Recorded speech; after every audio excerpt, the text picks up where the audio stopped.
What's up guys, Justin here with the CGEssentials.com. So in today's video I wanted to check out a new add-on that allows you to quickly simulate the ocean and waves inside of Blender. Let's go ahead and just jump into it. Alright, so Physical Open Waters is a brand new add-on from the same developer that's given us add-ons like Physical Starlight and Atmosphere and Physical Celestial Objects. So Physical Starlight and Atmosphere, remember, is the add-on that allows you to quickly generate skies, atmosphere, other things like that. This is a brand new add-on specifically designed to help you quickly simulate the way that water and really more like oceans works in Blender. And so the way that this works is it has a number of different presets and then also things that you can adjust in Blender. All right, so note that if you do end up purchasing this extension through that link, that is an affiliate link, meaning I would receive a commission. I did also reach out to these guys to get a free version of this add-on to test out because I was super excited to give it a try.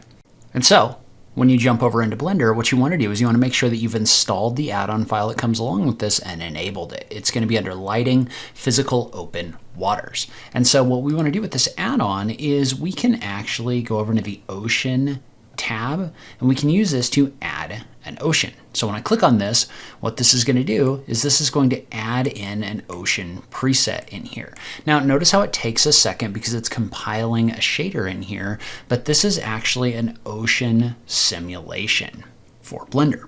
All right, so the first thing you're going to notice, and you're going to want to fix this really quick, the first thing you're going to notice is it doesn't show you a lot of ocean when you first open this up. What it's doing is it's just showing you a little bit right here. It's kind of being clipped out. And so what you want to do is you want to go ahead and you want to add a camera. So I'm going to do a Shift A.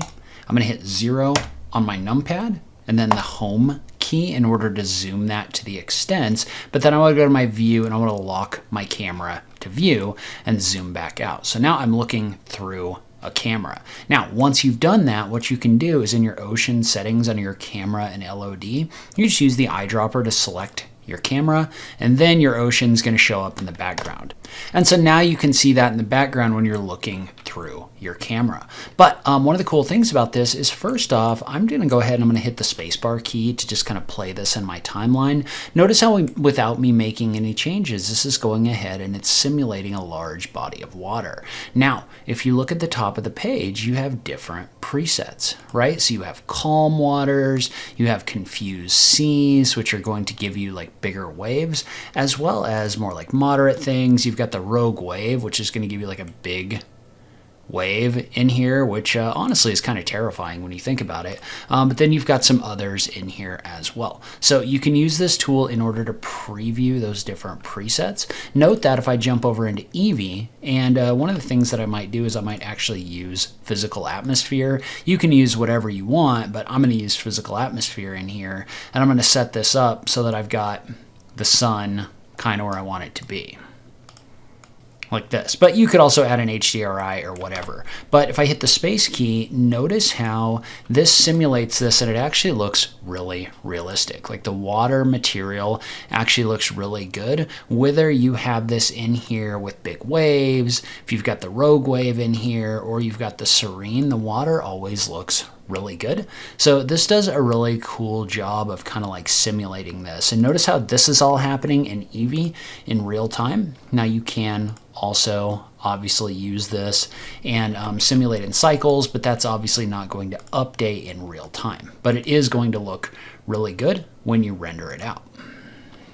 Okay, so we'll jump back over into Eevee right here. But notice how you've got a number of different options in here. So you can set like the size of the ocean that's created. So if I bring this down to 1,000, even then you're not really going to see the end of it unless you zoom out. But you can set how big the ocean is using these settings right here.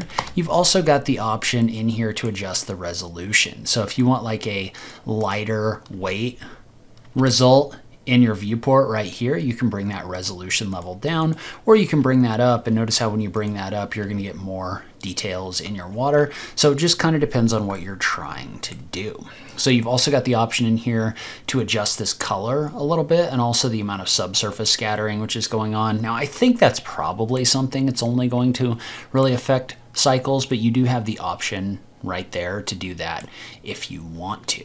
All right, so one thing I will tell you is this add-on is so new that they don't even have the documentation 100% done. They do link to a community support Discord here on the documentation. So if you have any questions, that's definitely in here, but they haven't really 100% documented out some of these features, right? So for example, I think what this is doing is this is setting this up so that there's less detail further away as kind of like a, as kind of a performance type thing, but I'm not 100% sure on that one. So you do have some options in here to adjust things like your camera clipping as well as the far LOD offset right here, but I'm not 100% clear on what these options do quite yet. But if you scroll down, we've also got the option in here to adjust things like your waves. So notice how I can start with a preset, which is usually what I recommend, but then you can come in here and you can adjust this. So you can adjust the smallest and largest waves in here using these sliders right here. So you can use this in order to set the way that waves are going to be generated in your scene in order to kind of customize this. So again, you're kind of going to want to play around with this a little bit.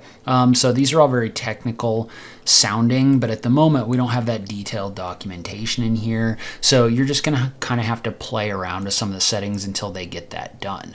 But we do have some cool options in here for setting like the choppiness of the waves as well as the amount of foam that's generated on those. So you can set this so that at a certain height, those waves are going to have foam on them, like this. So you can use this in order to quickly make adjustments to those. You can also create new presets. So say that I had something that I really liked, I could click on the option for preset. I could just call this Justin Wave 1 or whatever you want it to be. Click on OK, and then you're going to be able to come back in here and make those changes. So say that you wanted your smallest wave to be like 42 feet or whatever you want it to be.